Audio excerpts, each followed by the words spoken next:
Hello everyone, if you're new to my channel, consider liking and subscribing. It will make me feel wonderful if you do that. Thanks. By the way, I also have another Naruto and Luffy fanfiction channel. If you are interested, link is in the description. The Thunder Demon's Straw Hat Luffy by AaronTaichou. This is a story where Luffy ate the Rumble fruit, a logia-class devil fruit, and became a lightning man instead of a rubber man. Luffy also showed signs of haki at a young age, so Shanks decided to take him with them to train Luffy. Godlike Luffy. More serious/smart Luffy, who acts more like a captain, and quote-unquote. I don't own anything. Adios. Chapter 21. A brother, Luffy changed his direction and began walking towards the restaurant with a small smile on his face. As he got closer to the restaurant, a puzzled look appeared on his face because he could sense that there was some sort of confrontation going on in the restaurant. It puzzled him because he knew Ace wasn't the type to start trouble, especially in a public place like this. He was also sensing another familiar presence, but he couldn't remember who or what it was. As he entered the restaurant, he saw a marine officer standing in the center of the restaurant looking at Ace while everyone else in the restaurant was off to the left trying to keep clear of the two powerhouses. Luffy looked at the marine for a few seconds before he recognized him as the marine captain from Logtown, Smoker. Luffy got an evil idea in his head and smirked before he quickly replied the smirk with an emotionless look and began walking towards Smoker. As he got closer, Luffy spoke. "Hey, Smokey," Luffy said, getting Smoker's attention before he grabbed onto the collar of Smoker's shirt. "Bye, Smokey," he causing Smoker's eyes to widen just before Luffy took a big step forward and threw Smoker through the wall behind the bar, leaving a giant hole in its place. Everyone stared at the scene before them with eyes the size of dinner plates as they watched a kid just threw a marine captain through the wall. Luffy ignored the looks he was getting and began making his way to the bar where a shirtless man wearing a hat was sitting staring at Luffy with a large grin on his face. "Luffy," Ace said happily as he stood up from his seat. Luffy smiled and walked towards the bar. "Yo," Luffy replied as he high-fived Ace before sitting at the bar. "One glass of whiskey please," he said to the bartender who was trying to get over his shock at what he just witnessed. "Is that all you had to say to your big brother?" Ace said, faking hurting. Luffy sighed before he spoke. "You really are milking this big brother thing, aren't you?" Luffy asked as the bartender placed a glass half filled with whiskey. Just as Luffy was about to grab the whiskey, Ace grabbed it and downed it before he replied. "That's right," he said as he slammed the glass down on the bar. "Hey, that was my whiskey," Luffy yelled out. "Oh, be quiet," Ace said, waving Luffy off. "You drink too much anyway," he added, causing Luffy's head to drop before he looks back up at the bartender and signaled him to refill the glass, which he did. "So, where is Sabo?" Luffy asked while looking at Ace. "You two are always together," he added. Ace nodded his head and smiled before he replied. "Sabo left the crew and joined the Revolutionary Army," he said, causing Luffy's head to snap around to him and looked at him with a surprised look on his face. "When was that?" Luffy asked in a surprised voice. "About a month after you left," he replied in a somber tone. "He said he wanted to do some good on this planet before he dies," he added before he took a spoonful of the food in front of him and ate it. "And he thinks the only way to do the good that he has in mind is to join the Revolutionary Army," he finished, causing Luffy to nod his head. "Well, when you think about it, it's not all that surprising," Luffy said before he took a sip of his whiskey. "Considering his background and his history with those people, he makes a lot of sense he would join my dad," he said with a lot of disgust present in his voice when he mentioned those people. "I'll ask my dad to look out for him," he added, causing Ace to laugh.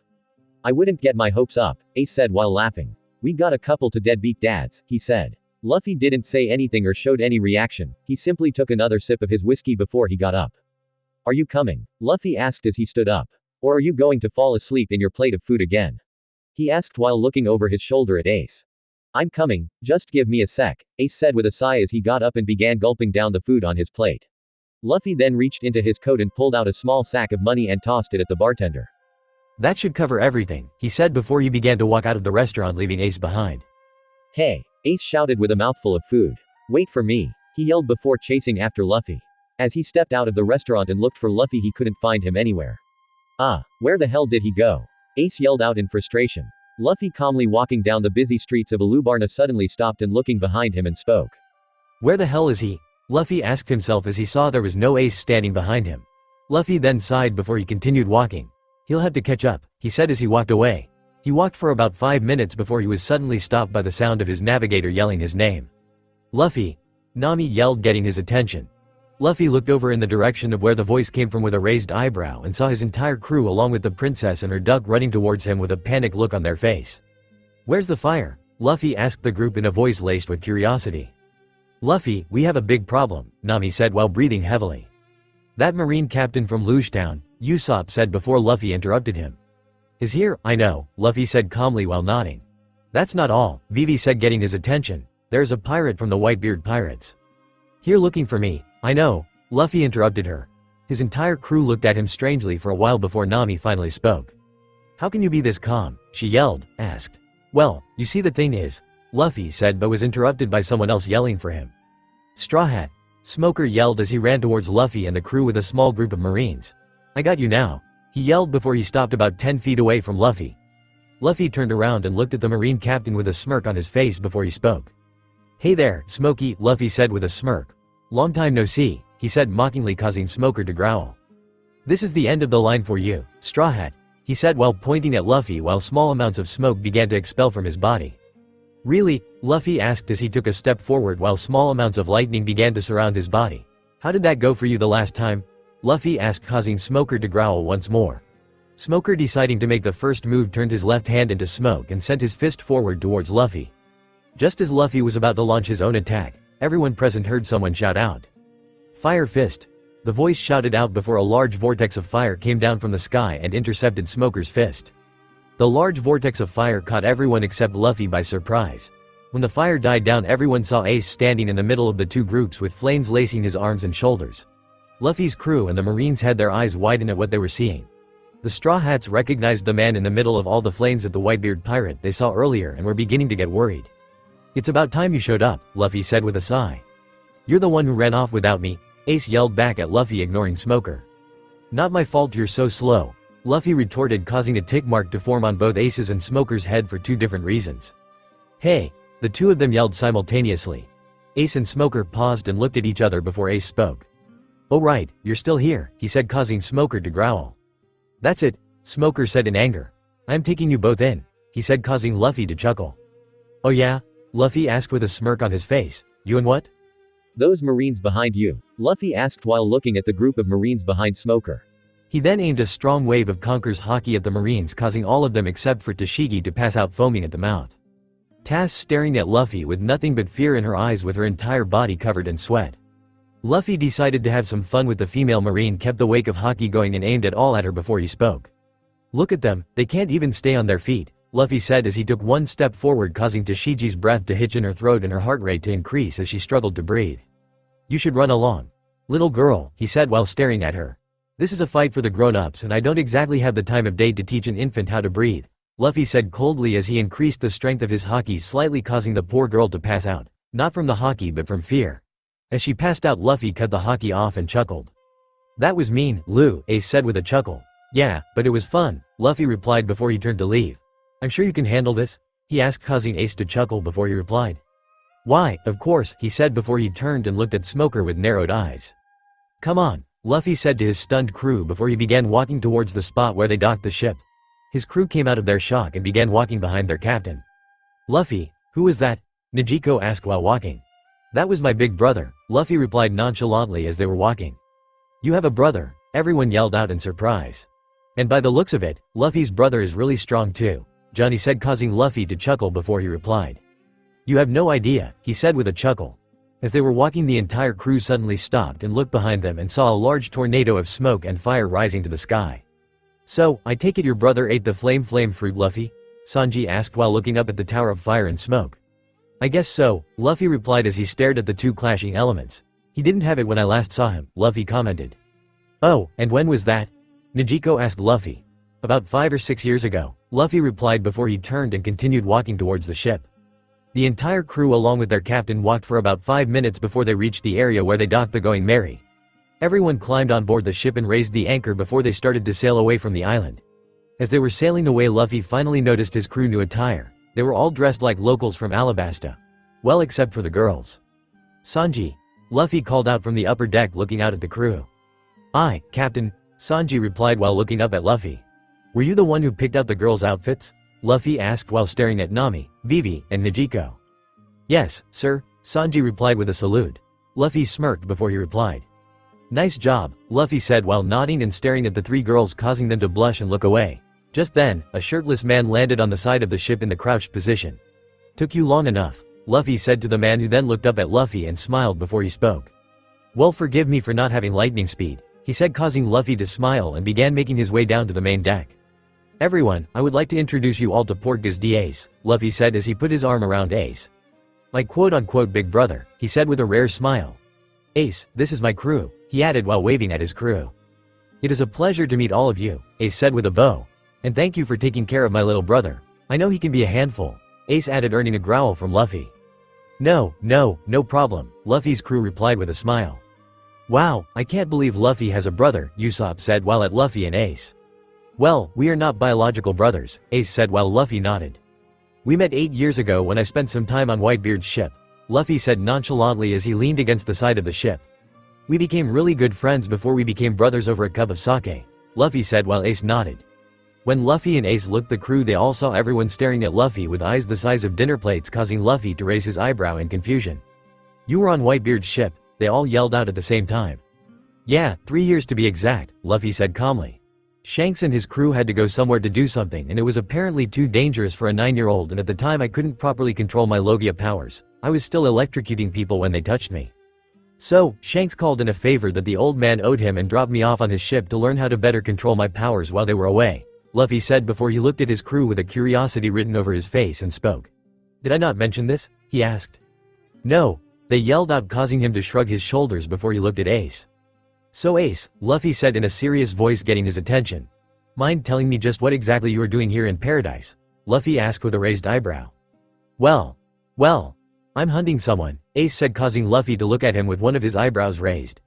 Not just someone, a pirate to be exact, he added, causing Luffy to chuckle. What, turning into a bounty hunter now? Luffy asked with a chuckle as he jumped up and sat down on one of the barrels on the deck. No, this isn't about the money. It's more about vengeance, Ace said with a serious tone, causing Luffy to look at him strangely. Who is this pirate?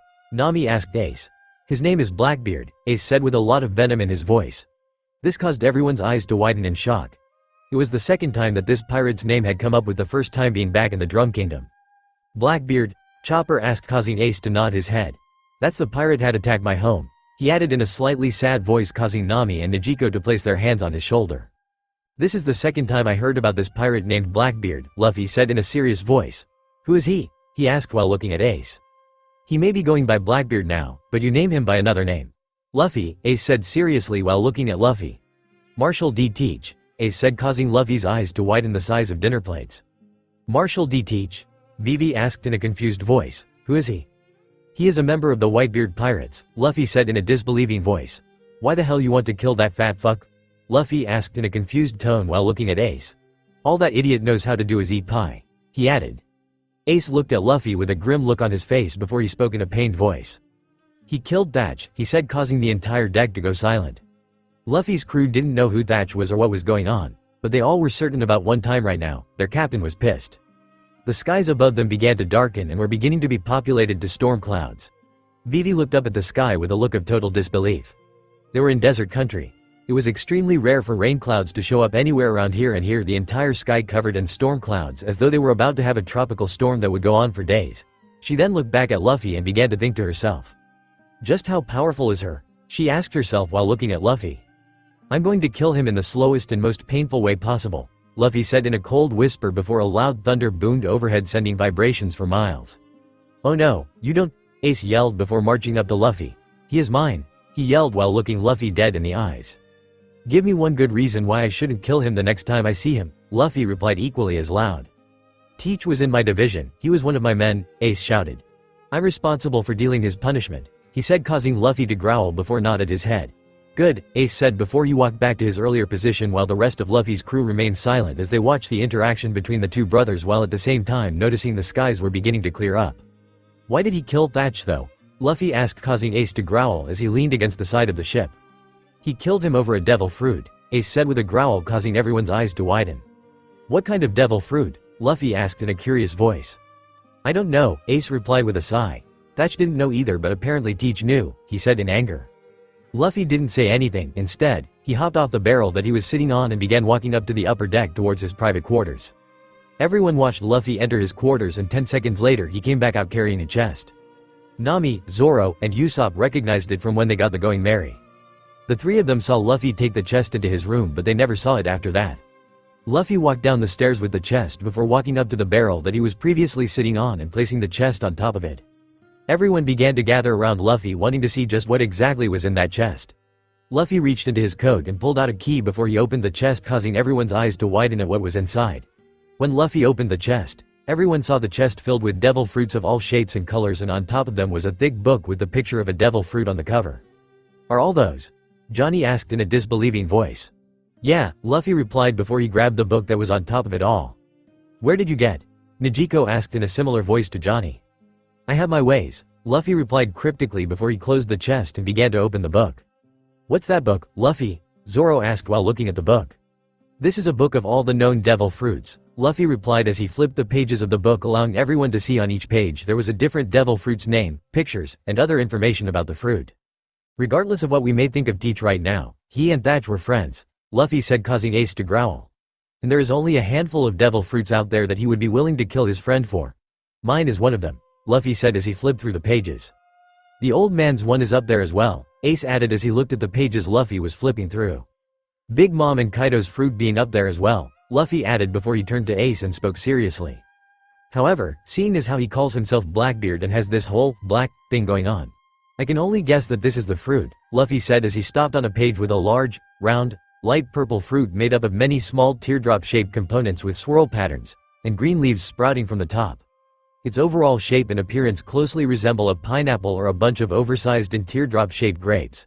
"The dark fruit," Luffy said. "That's the fruit," Ace yelled out in surprise as he stared at the picture.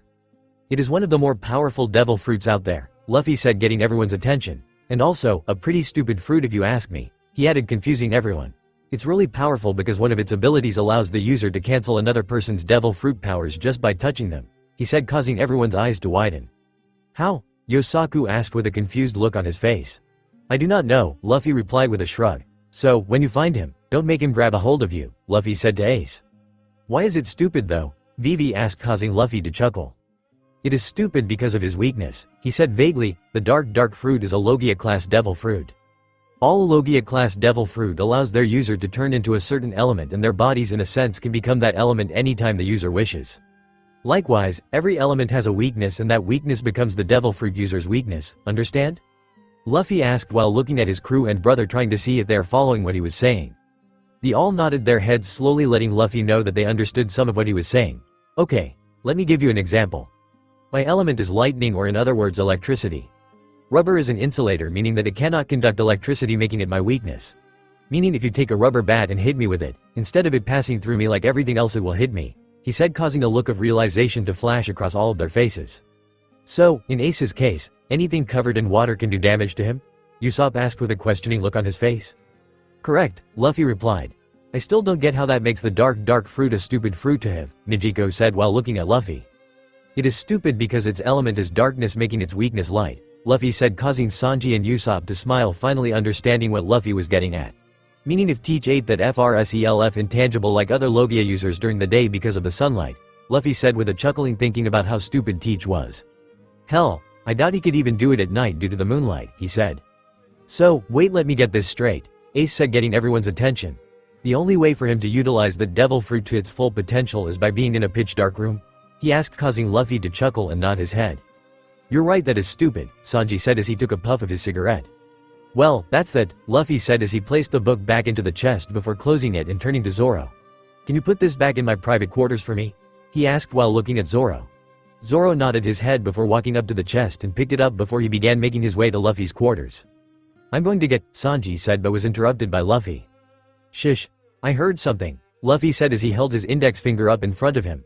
Everyone became silent to try and listen for what Luffy heard. They could all hear something but couldn't make out what it was. "What is that?" Vivi asked, trying to make out what the sounds were. They were interrupted from their listening by Zoro's voice. "Guys," Zoro said, getting all their attention. "We've got company," he said while pointed to the front of the ship. Everyone snapped their heads around in the direction of where Zoro was pointing and saw about 7 ships with the Baroque Works symbol on it headed their way. Luffy narrowed his eyes and used his observation haki to try and sense for something on the ships. "Those are the Baroque Works Billions ship," Vivi said in a panicked voice as she looked on at the incoming ships with fear written all over her face. "I'll take care of them," Ace said with a smirk. Just as he was about to hop off the Going Merry, Luffy's voice stopped him. "No, leave it," he said, causing everyone to look at him with a puzzled look on their face. "Huh? Why?" Vivi yelled. "Ask. Just trust me," Luffy said as he walked to the left side of the deck. "Nijiko, take the helm and hold her steady," Luffy said, causing her to nod before making her way to the rudder. Luffy's entire crew was on guard and was ready to defend against any attack, while Luffy was relaxed and not all that worried about a threat.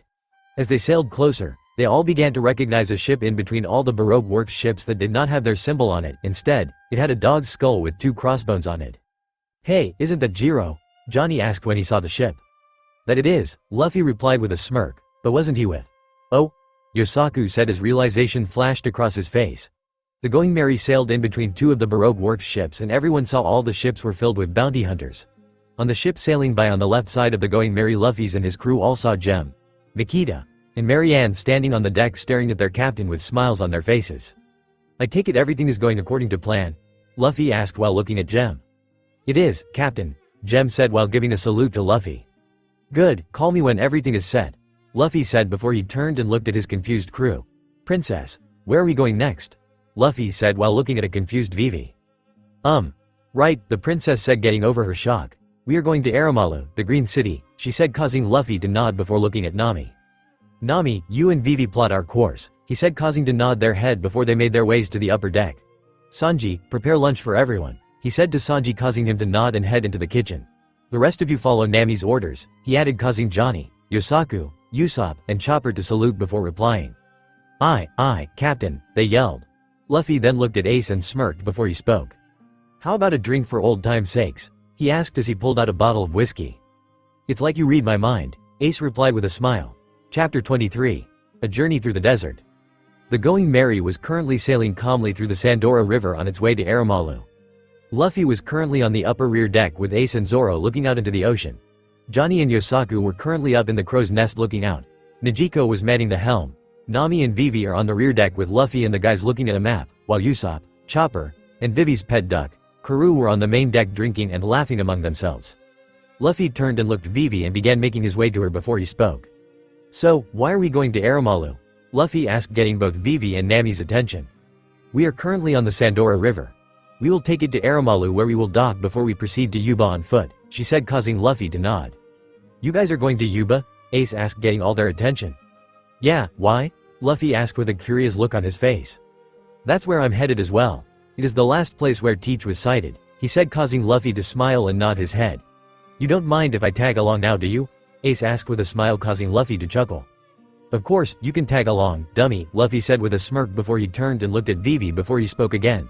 "By the way, Princess, what's in Yuba?" he asked. "Yuba is the main base of the rebel army. I know the leader of the rebels. If we can get there and tell them about Crocodile, I am sure we can stop this war," she said with a hopeful look on her face. Luffy smiled at her before he spoke again. "Don't worry, Princess, we'll end the war," he said with a smile, causing her to smile. The ship sailed up the Sandora River for about an hour before Vivi walked up to Nami, who was standing in the front of the ship, and asked her a question. "Nami, can we stop the ship for a second?" she asked while holding some papers in her hands, causing Nami to look at her strangely. "What for?" Nami asked while looking at Vivi. "I have a very important mission for the Karoo," she said as she turned and looked at the giant duck. Nami and Vivi then went and asked Luffy if it was okay, to which he agreed and gave out orders to the rest of the crew to pull the ship over by the nearby bank for Vivi to do what she needed to do. When the ship docked at the bank, Vivi, Karoo, Nami, Nijiko, and Sanji got off while everyone else looked down at them from the ship. "This is all the information Igaram and I gathered about Crocodile and Baroque Works. I need you to go to Alubarna Palace and deliver this letter to my father," she said while looking at the giant duck.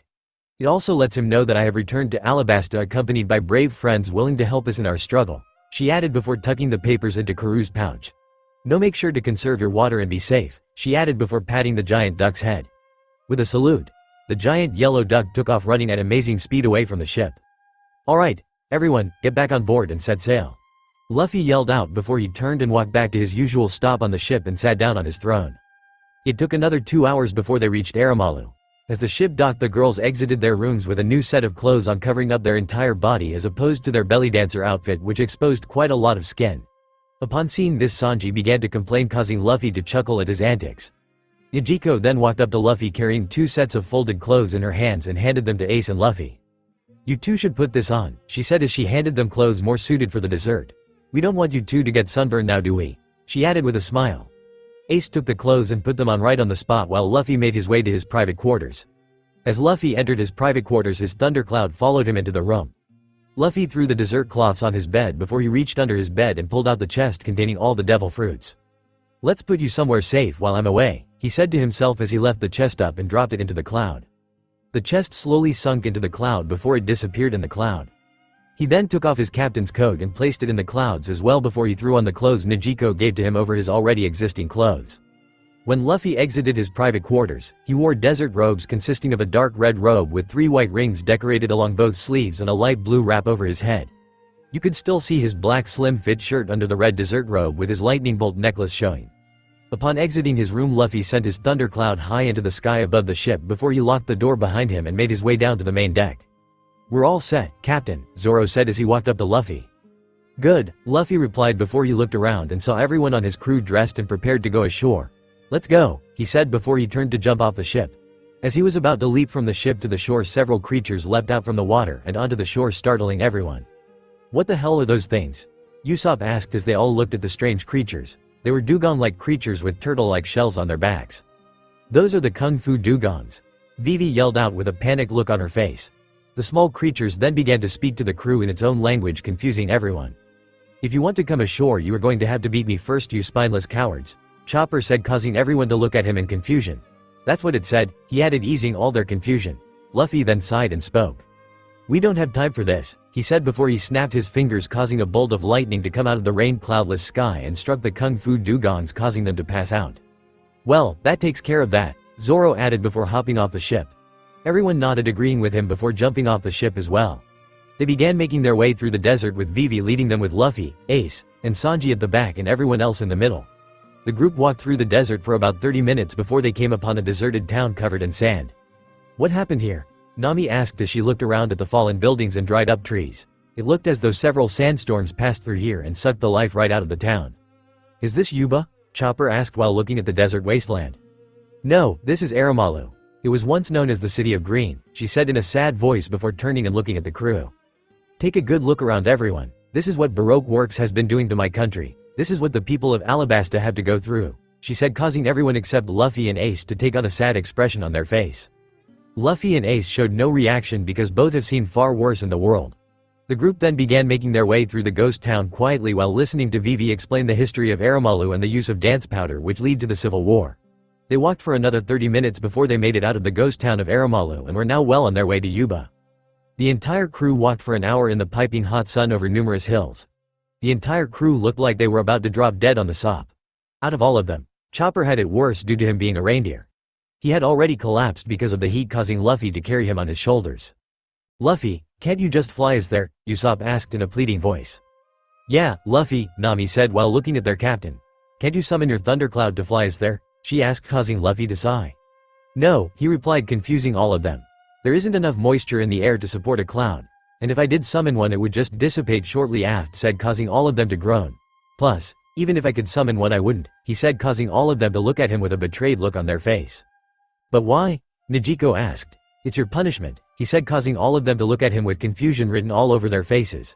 This is your punishment for what happened by at Little Garden with all of you and Mr. 3, he said, causing a look of realization to flash across all their faces. I still don't get why we are being punished because of that, Nami grumbled. Maybe it is because I thought each of you hockey and there were 8 of you and 2 of them and yet you still got captured. Luffy added, raising his voice slightly, causing all of them to look down and remain silent. Now stop all of your arguments and save your energy, we still have a way to go and the sun won't be setting anytime soon, he added before focusing on journey ahead of them. Ace just looked on at his little brother and smiled.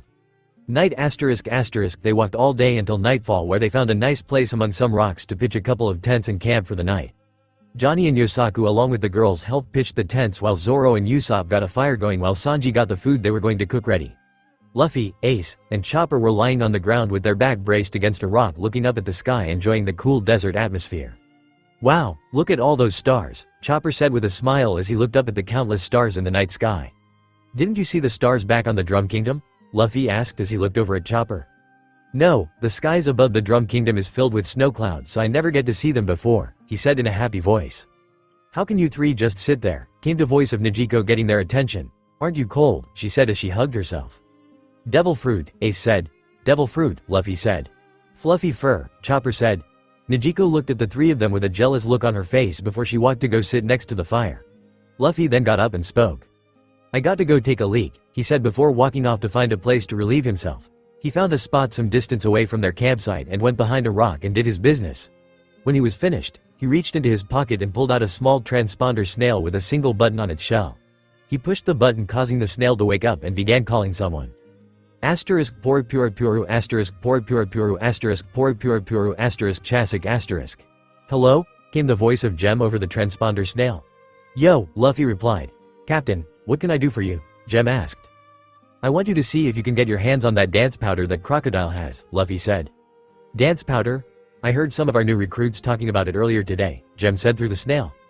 Find out where it is and steal it, Luffy ordered. It was made illegal by the world government, but it still fetches a hefty price on the black market, he added, causing Gem to chuckle before he replied. Looks like we got our first product to sell on the black market, he said, causing Luffy to chuckle as well. Indeed, I'll be in touch, call me when everything is done, he said. Aye, Captain, Gem replied before they both hung up the phone. Luffy then put the snail away and began making his way towards the campsite. When he got there, Sanji spoke to him. Dinner is ready, Captain, Sanji said as he picked up a stick with dinosaur meat on it and handed it to Luffy. Thank you, Luffy replied before he went and sat down next to Ace and Chopper and ate his dinner. After he finished eating, he gave a yawn and stretched before he laid against the rock and pulled his straw hat over his face and went to sleep. Ace and Chopper got up and went next to the fire with everyone else, giving Luffy some space to sleep. As Ace sat down eating his dinosaur meat, Vivi was the first to speak to him. He looks so peaceful when he is asleep, Vivi said, causing everyone to look over at the sleeping Luffy. It's hard to imagine he can be so cold when he is awake, she added, causing Ace to chuckle. He's been that way since I've known him, Ace said, causing everyone to look at him. As far as I know, he has always been this way. Always serious and cold, but once you get to know him, he'll warm up to you, he said with a warm smile. Yeah, we've only been together now about a month or so, Nami said as she took a bite of her meat. So, it is understandable that he won't open to us just yet, she said while everyone nodded in agreement. Yeah, and even then, there might be some things he probably won't share, Ace said, causing them to look at him in confusion. From what I heard from Red Hair Shanks, Luffy wasn't always this serious and cold. He used to be a lot happier and easygoing. But apparently something happened when he was young that turned him into what he is now, Ace said before he picked up a cup of water and drank it. Shanks wouldn't say what and Luffy never told me about it, so I didn't try and pry, he said while looking at his sleeping brother. I don't really care what his attitude is, Zoro said, getting their attention. He saved my life when we first met, so I'll follow him to the ends of the earth and back, he said with conviction, causing everyone else on the crew to agree with their vice captain. It's nice to know my brother is in good hands with some good people, Ace said with a slight bow in his head, causing all of them to blush slightly, while over with Luffy a small smile could be seen forming on his face. Next day at the break of dawn, the next day Luffy began to stir. He got up and stretched before he began dusting the sand from his clothes. He looked around and saw that he was the first one up. Wanting to get an early start, he walked up to the two tents with an evil grin on his face before he extended both of his hands with all 10 fingers pointed into the tent. Electro murder, he called out, causing 10 bolts of lightning to come out of his fingers and shocked his entire crew. He made sure to lower the voltage so it would cause some pain but not enough to kill them. Ah, they all yelled as they were shocked. Rise and shine, Luffy said before he walked away. What was that for? A smoking Nami yelled. Time to wake up. I want to get an early start walking before the sun becomes too hot, he said. Nami was about to yell at him but stopped when she realized that it made sense to do that. That made sense, she said before going BK into the tent to get ready. Luffy had to wait about 30 minutes before they got everything ready to go. Once everything was packed, they all set out once again for Yuba. Evening ***. Luffy and the crew had been trudging through the desert all day and are currently on the final leg of their journey to Yuba. Nami and Vivi were currently riding on a camel that they saved from being eaten alive by some sort of desert plant. Chopper was still riding on Luffy's shoulder and everyone else was just walking along. The Straw Hats and Ace went their separate ways after Ace ran into a bounty hunter that he was looking for and got the information he needs on Blackbeard. Before he left, however, he left Luffy with a piece of paper which Luffy knew exactly what it was. Luffy, what was that piece of paper that Ace gave to you? Usopp asked as he dragged himself along with a walking stick. It's called a vivre card, he said, confusing them. A vivre card is made from part of a person's fingernail which is then made into paper. It is completely water and fireproof but can be torn and given to a cared person that one would be separated from. The torn pieces will point to and move towards each other no matter where they are in the world, allowing one to always be able to tell in which direction the other person is, he explained, causing everyone's eyes to widen. Wow, really? Chopper asked from Luffy's shoulder. Yeah, it is only made in the New World, he said as he took out his bottle of whiskey and tuned the bottle. I have a few sheets of them, he added. That's amazing, I never thought something like that could be made from a fingernail, Vivi said in an amazing voice. It was then something caught the young princess's eye, causing her to smile before she spoke to the others. You guys, she said cheerfully, getting everyone's attention. Yuba is just past those rocks there, she said while pointing off in the distance in front of them. Just one more push and we'll be there, she added with a smile, causing everyone to perk up at the thought of this journey to be over. The crew walked through the last leg of their journey. It took them a while, but after another 30 minutes of walking, they finally arrived at Yuba. Or what was left of it. Oh no! Vivi yelled out in a panicked voice. The entire city has been struck by a sandstorm, she said as they stared at the sand-covered city. I don't know, princess, Luffy said as he walked forward and looked around. This place looked like it was hit by quite a few sandstorms, he stated as he looked around at the dried-up trees, sand-covered housed and piles of desert sand everywhere. What was even worse was the fact that there wasn't a single person anywhere. It was as though everyone abandoned the city. This place doesn't look much different from that Aramalu we passed earlier, Zoro said as he walked forward and inspected the city. Vivi, I thought this place was supposed to be some sort of oasis, Sanji said as he looks around. It looks like the oasis has disappeared. It has been swallowed up by all the sand, Vivi replied in a sad voice. Just she said that everyone heard some noise in front of them. When they all looked up, they saw an old man with a shovel digging in the ground. I assume you are all travelers, the old man said while digging. You must be exhausted from traveling in all that heat. Sorry, but this town is dried up too, so we don't really have much relief to offer, but still you are free to rest here for a while, he added as he looked behind him at the crew. Upon seeing his face, Vivi pulled the hood of her robe and hid her face from him, causing Luffy to raise his eyebrow. We may not have much water, but there are plenty of inns here in the town. It is what we prided ourselves on, he said as he continued to dig. Thank you, but we actually came here looking for the rebel army, Vivi said as he hopped off the camel. The old man turned and looked at the group with an angry look on his face before he spoke in an angry tone while throwing rocks at Luffy and his crew. What business you have with the rebel army? The man yelled while throwing rocks. Curse you. If you came here to join the rebel army, you can just go back to where you came from, he yelled. Well, that was interesting, Luffy said as he stood there perfectly unscathed. If you are looking for those fools, you can go look elsewhere. They're no longer in this town, the old man said as he continued to dig. They're gone. Luffy's entire crew yelled while he remained silent. I'm sure you noticed the town was just hit by a sandstorm, he said as he struggles to dig. That one certainly wasn't the first. With no rain for 3 years, sandstorms became a common occurrence until little by little the oasis we used to know was slowly swallowed up and the town became what you see now, a dying wasteland, he explained to the crew. With too little supplies, the rebel army could no longer support themselves here, so they moved on. The rebel base is now located in Kotoria, he said, causing Vivi's eyes to widen. Kotoria? She asked in a whisper. Where's that? Is it close by, Vivi? Nijiko asked while looking at the princess. It is near Nanohana, back the way we came from, she said, causing Luffy to slump down on a rock and let out a tired sigh. Well, great, coming all this way was just a waste of time, Johnny said as he sat down on the ground. Vivi, the old man said with wide eyes as he began walking up to Vivi. Princess Vivi, is that really you? You're alive, I can't believe it, he said in a relieved voice. It's me, don't you recognize me? The man asked. He placed his hands on her shoulder. Toto, Vivi replied with tears in her eyes. That's right. The man replied with tears in his eyes as well. For whatever it's worth, Vivi dear, I have faith in you and the king. He's a good man, a true king who would never betray his country. I know it, Toto said with tears streaming down his face. Everyone just stood there watching the interaction between the old man and the princess. Damn, we made this entire trip for nothing, and now we have to make it again, Luffy thought to himself as he looked up at the night sky. It seems I may have to cut their punishment short, cause there is no way I'm walking through that desert again, he added with a sigh. I tried to stop them many times, so many times, the old man said, getting Luffy's attention. But they won't listen to anything I say. The rebellion isn't stopping, and their strength, supplies, and men have reached the limit. However, their intention is to settle everything once and for all with the next attack. They're stuck in a corner with their backs against the wall, prepared for death, he said, causing Vivi to gasp in shock. Please, Vivi, you have to stop them before these fools tear our country apart, he begged the princess, causing Luffy to sigh. Damn, as if the princess didn't have enough things to worry about, he just went and added a shitload more for her to stress over, Luffy thought to himself. Toto, my old friend, Vivi said softly as she handed the old man a napkin. Rest assured we will succeed, she said with a reassuring smile. Alright, listen up, Luffy yelled out in a commanding tone. We'll rest here for tonight while I try and figure out just what the hell we'll be doing tomorrow, he said before he took Chopper off his shoulders and placed him in and ground and began walking away from his crew. Where is he going? Usopp asked as he watched Luffy walk away. Probably to clear his head, Zoro said, getting all their attention. If you all haven't noticed by now,